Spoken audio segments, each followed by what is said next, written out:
Today we are chatting with Carla of Vital Strength and Physiology. She's based out of Calgary and she's been a client of ours for about 5 years, I guess, like right from the very beginning. Um, so Carla, I will let you introduce yourself. Tell us about your business. So what is Vital Strength and Physiology? Vital is a group of, right now, we're strength and conditioning coaches, trainers, and endurance coaches. And we work with a broad range of individuals from chronic disease to injury to just regular training to elite athletes. And we kind of deliver both in person and online training for them. We're not Kairos Physio's Massage. I get messages and DMs all the time. Looks like you guys have a great clinic, which we don't have a clinic. We just have a gym. But yeah, that's I guess like the quick Coles notes on Vital. I'm surprised that you get DMs about being in a clinic because I I definitely know. feel like all of your Instagram content is like it's clearly a gym in the background. So basically, what we're going to talk about today is we're actually going to talk about how you've taken those in-person programs and taken them online, and then also just talking about how you've built your brand and how you've actually created an online presence for your business as well. That's really the theme of today's conversation. So, my first question today is, what have you done to build your brand and your reputation as Vital Strength and Physiology? We're on the right track. We have like good brand colors thanks to Explora Creative. We have we have a good name. We have like a solid foundation of programs. Sometimes I wonder if we have a brand. I don't know. Like what has worked for us for our tiny little small company is like kind of being really consistent, I guess, is like the first thing. So like trying to be really consistent with putting out content in public places, like whether that be on social media or on blogs or doing workshops or local events. Like we try to just consistently kind of put ourselves out there. Mm-hmm. Like I guess newsletter would be part of that too. And kind of just talk about the things that we think matter and the things that we like to work with. Yeah. Like we like to work with injuries, we like to work with athletes. So we put out a lot of content related to that and we attend Mm. events and teach workshops in those areas. And I guess like through all of that, that's kind of forced us to like develop processes along the way, refine things a little bit and like cut junk along the way. And I guess that's maybe helped to build our reputation. Hopefully it's a good reputation Okay. of like, yeah, like professionals who have a wait list and a big client base and are growing still. My next question is actually like, what makes you think you don't have a brand? I guess it's just that I don't know fully how to encompass a brand. Like I was watching something the other day. It was amazing. I think I sent it to you. And it was that Harry Dry like marketing YouTube. Okay. Yep. And I think it was on there that I heard him say that he was like, if Nike were to like open or like buy a house and like decorate it, you already can like picture kind of like what the house is gonna look like. Mm-hmm. And I'm like, I think if we bought or like yeah, bought a house or I don't know what the like bought an outdoor space or something, I think I know like what the brand would like encompass. And I think that I know Yeah. how it would look based on like everything that we do and whatnot. But um I don't know, like it's just a foreign concept. Like I don't know. I never learned branding. I basically learned it from you. So I don't know if we're doing it right. Oh, that is interesting. So really, it kind of you're not necessarily confident that you're creating a whole experience of your business and your services outside of like your social content. Like you're not sure necessarily how to apply it to any any scenario or any environment. Yeah, I think that's what a brand is, right? It like Yeah. transcends like all things and it just is everything that you do from start to finish. And like I don't know if we have like I don't know, do you think we have a brand? I think we I probably do, but I I don't know. definitely think that you have a brand. I think when we first started working together, we were both so new into things. We actually didn't go through a formal branding process in terms of what we take our clients through now. And so, yeah, interestingly enough, like now we go through like, how do you want things to feel? How do you want things to like, you can, it's funny. It's like funny questions like, what kind of music would you be? Like, what season would you be? Like, what kind of smells would you put in your clinic, in your gym? Like we talk about those kinds of things now in the branding process, but that we didn't necessarily do when we started with you, 5 years ago, because we've both grown as professionals. So, Mhm. anyway, that is definitely something that like branding, like you said, it's very all encompassing. It's this experience. And I can imagine how I would apply your brand to many different scenarios and environments. So I actually do think that you've built a brand because you do have a reputation. And if you have a reputation, um, then ultimately like a brand, like your brand is a reputation, right? It's what people are saying about you when you're not in the room, essentially. So I definitely Mhm. like everyone has a brand, and I definitely think that you actually do have a strong brand. You definitely stand for things. Complex cases, like if I think about it, I'm like, Mhm. it's complex cases, it's endurance athletes, and it's doing things differently. I feel like those are like three things that I always think of when I think of Vital. Is it's just like, oh, you're thinking about things in a different way, and you're like ahead of the curve a lot of the times. You don't just Mhm. like stick with the status quo and do things because you were told that that's the way you should do things. So, if any, That's like a good that's some elevator pitch. feedback. Yeah. I'm like, that's my feedback in terms of like what your brand actually is. Yeah. Oddly enough. Yeah. Interesting. Hmm. I like it. Okay. Well, second question was, tell me a little bit about the processes you've created in terms of like you obviously like you said you're going to events, you're putting out social content, you're trying to be visible in a lot of different places. Can you speak a little bit to like what processes you have in place for being consistent and showing up? Sort of like ever evolving because, in-person client work is still like the majority of my week. And that's, I guess, a process in and of itself, just like clients book into our open schedule and then like we are busy with them at that point.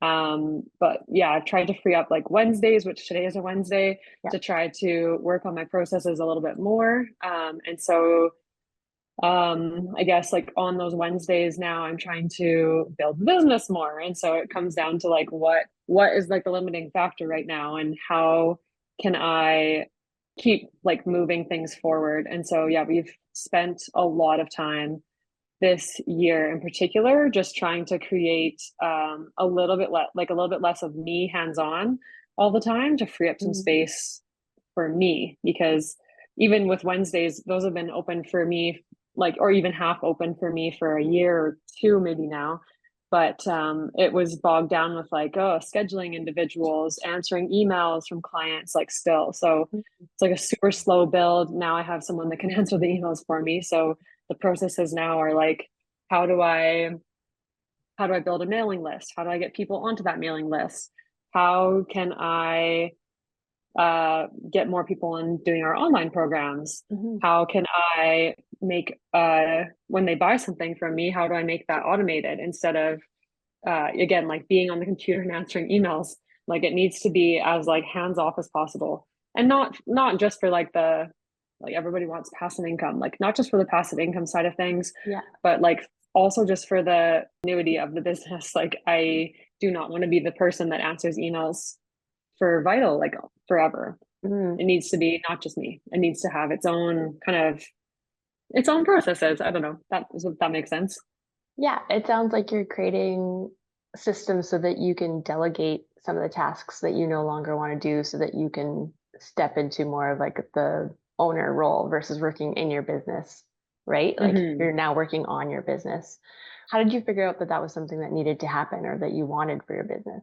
When you're working like 12-hour days and then you come home and you keep working for like 2 more hours, just like finishing off the emails and writing programs for the next day and stuff like that, like you can only do that for so long before Mm, you're pretty burnt out.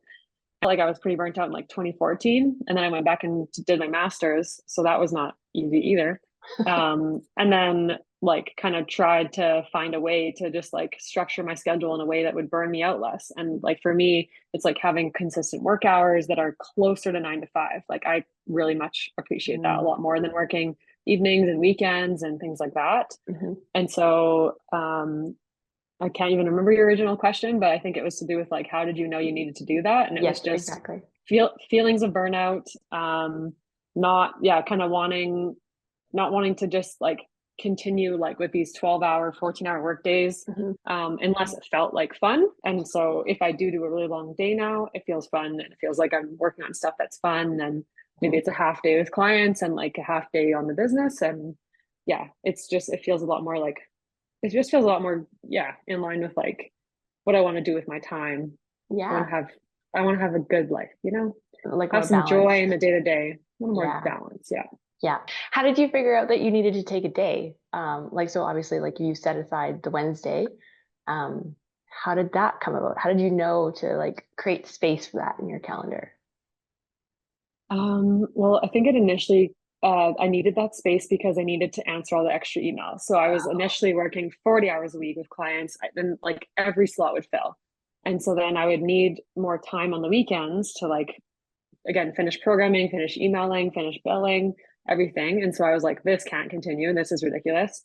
mhm. So I tried taking like really small amount of work on Fridays and then the rest of Friday, like kind of being like on the job, Yeah. like doing the other stuff. And I found that that's a really bad idea because on Friday, you don't want to keep working. You want to call it a day on Friday. So I had to switch that to Wednesday. Yeah. So I was like, okay, 2 days of work, one off day from clients, 2 days of work, 2 off days from clients, and that worked a lot better for me. So I could actually be productive on Wednesdays. It felt like a work day. It didn't Mhm. feel like a weekend, Yeah. and so I could get a lot more done on Wednesdays. And I still had teams and stuff on Wednesdays a little bit too, but Mhm. that's how I guess that came about. Yeah. Oh, yeah, that's interesting. I initially did Fridays as well as like my CEO day. And then I found that, like you said, it's at the end of your week, you're already tired, you just want to be Yeah. done. And yeah, I am in the process of like switching over what day works best. So interesting that you had that same experience in terms of, okay, I can't be a CEO on Fridays. It doesn't really work. It doesn't really work from an No. energy level. Tell me a little bit about how you decided to move your programs from just in-person programs into the online space. So I'll kind of give our listeners a little bit of a kind of a background is that you offer in-person coaching like strength coaching, endurance coaching, but you also offer online programming versions of those services. And then on top of that, your team's actually developed a foundations programs, which are for shoulder issues, feet issues, and then hip issues. How did you decide to take these, like, yeah, your in-person coaching and bring them into the online programming space? It started with being full, I guess, like being Mhm. waitlisted for new clients, being pretty full. I think that happened just around the same time as the pandemic. Like I was waitlisted before. I brought on Nick right before the pandemic, Mhm. and then we closed. And so I think that partly was the initiator. And then the other part was that when we reopened after the pandemic, we were really full again and waitlisted again. And so we ran into those same problems of like, okay, we can't take any more hours in the week. Like we're just tapped with the number of hours we're doing. How else can we like help people essentially? Yeah. And Nick had like a foot problem for like a number of years before that, related to his Mm. back problem and related to all these things. And he wanted to get into running and he needed to strengthen his feet because his big toe was like completely immobile and not firing, and like he couldn't put any strength or pressure into it, even though this guy can like squat 500 pounds pretty easily. Yeah. So he came to me with that idea. So he was like, I think, when I Google foot exercises for myself, it's like two things, like foot scrunches and calf raises. And like from my experience rehabbing my own toe, it's like it can be a lot more than that, and a lot better than that, and a lot more like targeted. And Mhm. so let's like start building foot foundations. So that's, I guess, how that started, was with a wait list. And then when Foot Foundations did well, then we decided, okay, it's time to like do some more of these programs. So I think started working on it in 2020, released foot in 2021, hip in 2022, and then Okay. shoulder this year. Yeah. It took about a year to develop each program and launch it. So, what was your process for actually launching an online program? Like, were there key things that you considered or like research before deciding to do an online program? I think our research was part of the process. Like, again, kind of going online, looking at what other people were doing, There was a couple big names that had done some online programming that blew up during the pandemic. Mm-hmm. And they all had either kind of more physio rehabby exercises or like really strength exercises. And I guess at that point we already had Strength Club, which was again small at the Right. time. And that was kind of just like a really small program, just a little bit of strength programming, no variations to it, just like one program for all, just general stuff. Mm-hmm. So when we realized like no one was doing foot stuff, and that's what Nick had done all this research on, and he had all these novel exercises that he had developed, um, like that's kind of what sparked it. And then I guess the next step after just realizing it wasn't really out there was nothing there. I don't think still to this day, we need to be better at SEO, but if you still Google like foot exercises, it's pretty dismal. And then it was a matter of, writing them all down, writing them in what sequence and order we wanted them in the program. And then, figuring out who the program was for specifically, who the program was not for, and figuring out related pricing for like what we thought was like we were putting into it versus what people would pay for it. And it's changed its pricing a little bit over time. But I guess just related to that and the process, like the first program took us probably the longest out of all of them to release because we hired like a novice-ish videographer that we knew as a friend. And he was going to charge us nothing because he wanted to learn the exercises and he wanted to learn from us. And so he didn't charge us anything for the filming, but we redid all the filming 3 times, about 2 months apart. We'd film everything and then he'd be like, I don't like the lighting, and then refilm everything. And then I don't really like the way I did this. Can we just do it one more time? So we filmed it all 3 full times and we just paid for the video editing. And then it was just a matter of me figuring out like how to make the website like somewhat possible for someone to purchase and then get on the program, which is a separate app. And that was a bit of a process to learn. Yeah. Oh yeah. How did you pick your app for actually delivering an online program? Because there's a lot of different apps out there in terms of like for the actual client delivery of the program. Yeah.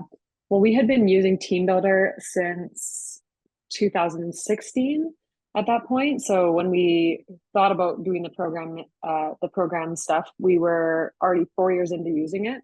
And with any app, like it does take a while to get used to things. And by that time, we had built up a pretty big database of exercises for our own. We were comfortable using it. And so we didn't even consider going anywhere else. Around the same time, they also launched an online marketplace on their app. So I thought it was kind of like good timing where you could get people on a teambuilder.com page where they could purchase from TeamBuilder.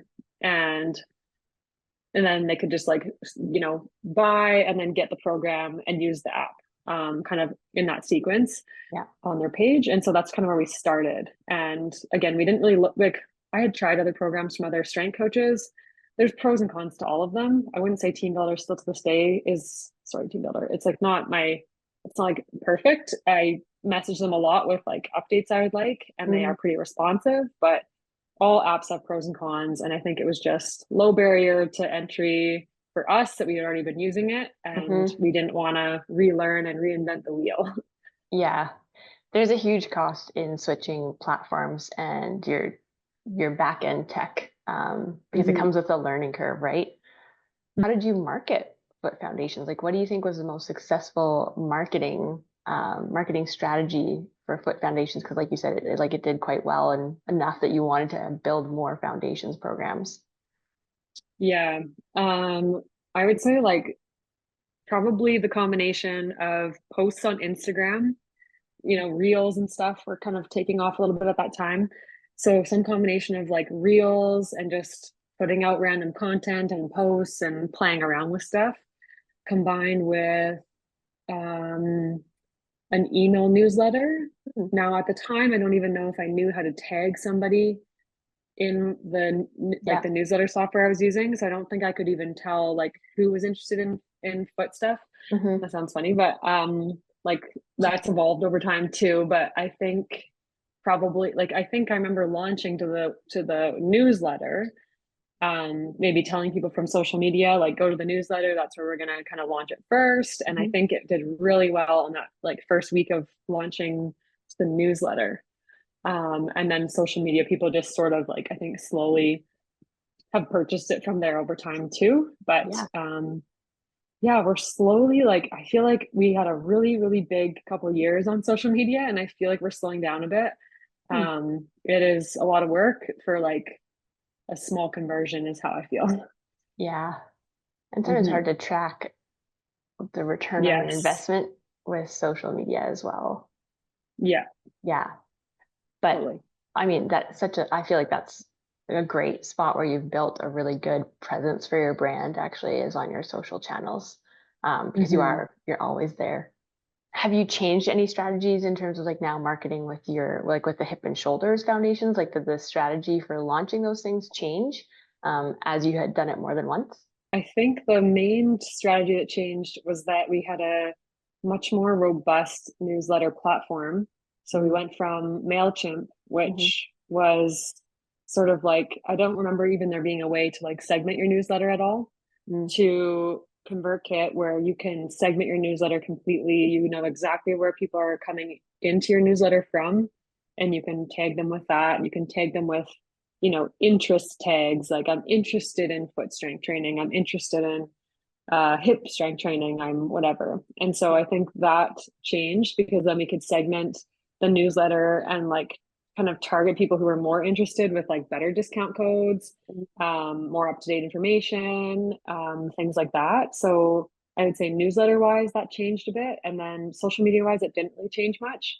We kind of always have been all about like posting testimonials whenever they come in, creating kind of content around like just misconceptions, and or questions we think people have or stuff we think is kind of cool, Yeah. demoing a little bit of the exercises. I've heard you're supposed to give away like 60% of the content on social media for the programs that you sell, and I just Mm-hmm. don't think, just give away a little bit and nurture clients that are actually buying from you. Has there been any like if you're looking back at the process of like developing the $20 strength club and the shoulders foundations programs and even offering like custom strength and endurance programs online, what have some of the primary challenges of offering online programs been for you? The primary challenges are technology. In what way? Technology is sometimes unreliable. Mm, And so, especially this year, we've had a lot of breaks to technology. Um, I wouldn't even say that it always just breaks. It's just also like the barrier is maybe not the right word, but I guess like early on, for example, like Team Builder had that like back end marketplace that someone could buy from Marketplace and then get into the program. But again, it kind of comes back to like I've never studied like user experience. That's mm, probably a whole degree in itself or a whole program in and of it itself. is. But Yeah. we learned this year that like, you know, we were getting uh like $10,000 a month of like abandoned carts. Like we learned that Okay. some at some point this year. And I was like, how the hell, do people come in and want to buy that from like that much stuff from us and then leave? And it was kind of a process of learning the user experience really matters a lot. And so like with the Team Builder marketplace being the front facing thing, for example, someone would have to go and like create a login first. And when someone's going to buy something, they don't understand like why they're being asked to log in when they don't have Mm, anything from us. mhm, So that would deter them. And then we changed it over to like, okay, well, we'll put Stripe on our website and then you'll buy from us first and then it will be all okay. mhm. But even then, like the tech doesn't really work that way that well with Team Builder. Yeah. And it's not Team Builder's fault. This is also just like the way we want it to flow, and it's trying to connect like too many apps together, Yeah. right? And so the tech was like slowing us down in the sense that people would again like go on our website and then abandon cart. And I was like, why are they doing this? Is it because it skips right to price and they're going to the price and they don't even read about the program? Are they Mhm. afraid of the price? Like what's going on there? And then it was just like a really clunky process. Again, like there was no nice process for purchase the thing, get the thing in the Mhm. same 5 minutes. Mhm. So yeah, we just had to like rearrange a lot of tech this year to try to make that user experience better. And yeah, I think tech has been the main thing that has like been slow learning process. So what were some of the changes you've made? Have you fixed some of those issues? Like where are you at with fixing the tech issues on the back end, or like smoothing out that checkout process? I think all the issues are fixed now, but it wasn't just TeamBuilder. I keep mentioning that TeamBuilder was a bit of a problem, but then our WordPress site was part of the problem too. Yeah. Where it would we have a recurring subscription for a lot of our things, and it wasn't billing people for the recurring subscription. Right. Or it wasn't processing payments, like it wouldn't actually let people pay for a period of time. Right. Or it would double charge them within 10 days, like weird stuff like that was happening. Oh yeah. So thank goodness for your husband, Krister, because he figured it all out eventually. And now it's like a really good streamlined process, but I'm sure that won't be the last of our like tech issues, just because we do rely on a lot of different apps to run things, I think. Yeah. Yeah. I think if there's something that even we have learned in setting up subscriptions for you, is that we don't use free software whenever possible. We're always like, especially with subscriptions and like payment processing, it's almost always worth it to go get the better plugins and platforms and use those, versus trying to do it, instead of trying to take shortcuts and do things for free, or like lowering your cost. There's just some things that end up costing you more because they break, or they don't work, or they cost more in setup. Is it just, you're just like, find the thing that's going to work the best to do what you want it to do, and then pay the money to use that thing, which it seems like a funny lesson, but it definitely feels like it's smoothed out once we got better quality like subscription plugins and things like that, and work with your WooCommerce platform, like things that were specific for WooCommerce as well. Are there any game-changing tools that you've helped to run your business online? So like, yes, we're kind of tech bashing because there's definitely a little bit of like, tech is hard, or can definitely be hard, but have there been any really helpful tools that you use that you're like, this is an invaluable tool that I use to run my business online? Yeah, I think the biggest game changers, I would list two like right away, and then I would probably put WordPress and like WooCommerce on the third rung, because now that it is working, it is like working really, really well, and it's easy to track now. But the other two that have really helped like run my business are ConvertKit, that I already talked about. Yeah. That is just does so much heavy lifting for us. It's unbelievable. Yeah. And Zapier, for sure. Oh yeah. Those two. Because Zapier allows you to, just for people that don't know, it basically allows you to connect all of your apps. So it integrates all the different tools that you're using and allows them to talk to each other essentially. It's just amazing because you can it's again, like I'm trying to figure out ways to like refine the processes, the daily processes, weekly, monthly. And Zapier, even in the most simplest sense, like I've got a few scheduled zaps that are like, email me every Monday and remind me that these three things need to be like looked at on the website. Or once a month, I need to clear my website cache because I want to be like somewhat self-sufficient. And so I don't want Krister to be I don't want to rely on Krister to do everything for me. So it's like little things like that. Like, how am I going to remember to clear my stupid website cache every month? Zapier will do it for me because it'll send me an email every month. Or when a customer buys from me, how do I put them on my email list without manually transporting them over there? And it will do that for you. So it just helps you build things so much faster and grow things so much faster. It's just the best. Yeah. So like like you basically created automations for business processes with Zapier as well. Yeah, it does require man, I've been on so many support emails. They don't do calls.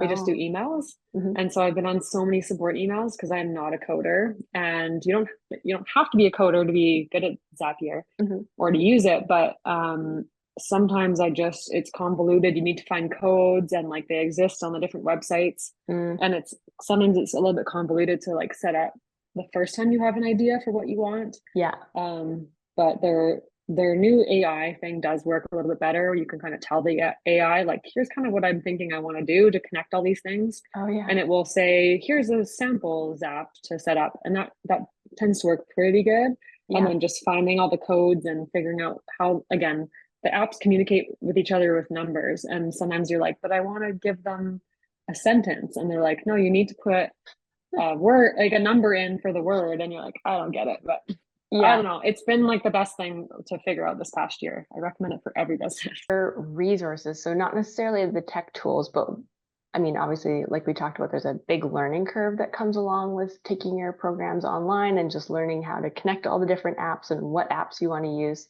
Have there been any game-changing resources that you've used in the last, year, 2 years to help you manage your like the online portion of your business? Probably some combination of you guys, because you guys have helped me to figure out kind of like, or if I figure out, like, I think the next thing is I need to build a new page. Like, you guys have helped me with that. I think the next thing is we need to like rejig all of our payments processing. You guys have helped me with that. Another big piece has been playing around with hiring an ad agency. That has really helped. Like, I guess that's a program, like a person or a program that's kind of helped us Yeah. because I always think I can do it all myself. And so I bought like an ads course, like Yeah. maybe $29 to $59 kind of ads course. I was like, I'll just teach myself how to do Facebook ads. And sure enough, it taught me how to put up a Facebook ad, but I got zero sales in like 4 weeks. And I was like, okay, this isn't working. I don't know what to do. And then a friend weirdly reached out and she's like, I think you'd be so great. I just hired this ad agency. It's working so well. I think it'd be great for your online programs. And I was like, well, I guess that's probably better than a $29 course, like hiring a professional. Yeah. So that's been pretty game changing, even though it's also been frustrating because it's such a process. Like, you can't just, again, hire someone, especially I think in the ads game, and just expect money to flow in overnight. It's like a process. Let's tweak this. Okay, the website's not working. Okay, it's abandoned carts. It's the price. It's this. It's that. And so they've been super helpful and patient with all these changes we've had to make this year, and that's Mhm. really now been now that it's profit ads are profitable for us. Now that's, I would consider that like a really game changing thing that's helped us grow for sure. It's helpful when someone comes in with fresh eyes, from a different, like from a totally Mhm. different expertise and can, we get all these numbers from Google Analytics and we get fed all these like, Instagram analytics and like all of these numbers, right? But when you're not the expert and you don't understand how the system works, there's really something to be said for someone that can come in and like interpret that data for you, essentially, and then Yeah. tell you like this data means that we need to tweak this, and this, right? Yeah. I Yeah. mean, there's a reason why there's like professionals, right? And like in their silos, like you've got your web designer that, like, you guys are your own professionals, like you have Hmm. that like niche. And there's a reason why people need to hire that specifically because like you can build your own website and it can be free and you can work on that for a long time. But Mm. I don't even know what data we would use to show how like how much better our website improved our business and our brand. I Hmm. don't know if you use specific data for that, but I think it's been huge. And I used to get emails. I think I remember telling you this when we first started building it, the website. I used to get emails from people saying, "Your website's so confusing. I don't know what you're selling. I can't find the booking." And I was like, "Oh my gosh, like it makes sense to me. I don't know." And I never get an email like that anymore. It's just so great. Amazing. Well, Yeah. I remember that specifically too, is that when we first redid your website, we went from Wix into WordPress, was that I think one of the questions I had asked was like, what would make this a successful website project for you? And you're like, I won't get any more random emails because they'll be able to find the information they need on my site. And so that was actually what we used as a benchmark. It's not really about Yeah. data, it was really about the outcome for you and for your business was you don't have to spend all this time answering emails that could be found in an FAQ or people are being guided to the information. So Yeah. I don't always look at the data that way. Like I'm not in the back end of Google Analytics. We do use it sometimes if people have access to that, but it usually goes from like what do you want this website to do for your business? And can we, Hmm. when we're done building that website, is it doing that for you? So that's amazing. That's amazing feedback that it was, yeah, that you're not getting random emails about stuff. But I think we just worked on that with the membership portion of your site as well. Was that Yeah. people like were, again, you're so good at collecting feedback from your clients and from your users, and then taking that feedback and making a change. Like I think that's something that you do really, really well. And then Mm. you're able to, like for me as the web designer, it's way easier for me to design a site and help you figure out how to fix that problem if you actually like know what problem you're trying to fix. And you've got like client requests, like you're always testing and you're in the field and you're in the trenches collecting that information so we can make things better. So Yeah. well done. Yeah. Yeah. Thanks for all your help. It's You're welcome. been a journey. It has been a journey. I feel like we're always learning together, that's for sure. My last question here today, is there anything you would like to tell someone who's going through the process of taking their programs online? And like, is there any advice that you would give them? It would be to like not get overwhelmed, because Mm, maybe hearing this, you're like thinking, oh my God, I need to be on ConvertKit now. I need to be on Zapier now. I need to be on WooCommerce now. And that is absolutely not the case, because mm, I built a huge, a really successful business for myself with a wait list on like Wix.com, which is, I think, mostly free, yeah. aside from maybe a paid domain, maybe, but you don't need to start with the subscriptions and spending all this money. You need to start with like figuring out if you even have a client that would buy something from you. Hmm. And I think it just evolves like super slowly over time. So sometimes I get overwhelmed too, hearing other businesses like, oh, we use all these big platforms and we use all these processes and we have all these back-end people that are helping us, and we've hired 10 business coaches and we're just making millions. And it's like, well, of course, like everybody wants to make millions of dollars, but I don't think it's realistic to think that like everybody needs to switch over to platforms that others are using that are making them millions of dollars, because it won't necessarily make you millions of dollars either. Yeah, that's great advice. And I think that's actually something that that I see business owners like the mistakes that they make at the beginning is that they try to do all the things right off the bat and they try to automate all the processes when they haven't tested the processes and they haven't manually gone through systems where Mm-hmm. maybe they have to manually send emails and they have to manually do these things. Because I think when you or they haven't worked on a one-on-one client and then they decide to try to do these like one-to-many programs and like, well, Yeah. you haven't validated your offer with these one-to-one and sold it to like one person, two people, three people, manually gone Mm-hmm. through this process and onboarding these clients. And then you're trying to automate everything. It's like putting the cart before the horse, essentially. It's like you're looking at this from the wrong direction. Do the Yeah. small things, like do the things that you know how to do well at the beginning and then like slowly Yeah. build, slowly add, right? Yeah. Make sure that you're like you have like a super stellar product. Yeah. And how do you know it's super stellar? Well, you ask for feedback.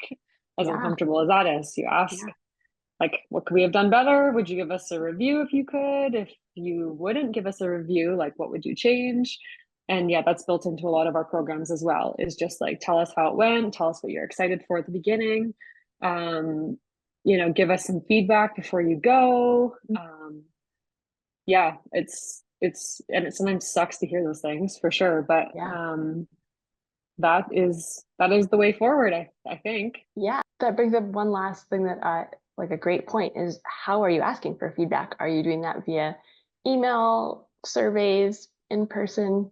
What have you found works the Um, best to get feedback? Mostly like automations. So like at the end of a program, when someone hits cancel, we have a zap that sends them an email that says, hey, your program is like, you just canceled your program. Here's how to say like download it. Do you have any feedback for us? And like, reply here kind of thing. So Yeah. not everybody chooses to use that, but even just having that little like reminder, or that like open uh an invite, I guess, for them to tell us, Mhm. that's where we do it. Yeah. Oh, that's awesome. Amazing. Well, thank you so much for your Yes. time, Carla. Thanks for sharing just more about the back end of the online portion of your business. I'm sure people will get a lot of value out of this.